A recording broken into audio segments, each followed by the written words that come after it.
Hello প্রিয় ভাই ও বোনেরা, এই প্রবাসীর কাণ্ড দেখেন। প্রবাসীদের পরিস্থিতি এইরকমই হয়।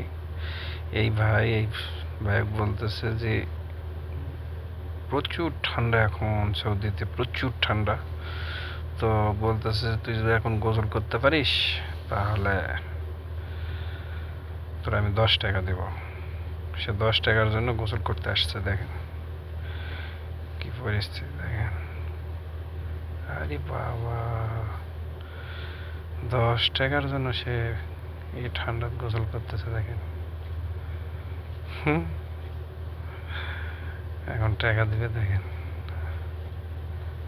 এই টাকা দিতেছে, এই 10 টাকার জন্য সেই ঠান্ডাত গোসল করতেছে। দেখুন, কঠিন ঠান্ডা, 0 মাত্রায় এসছে ঠান্ডা।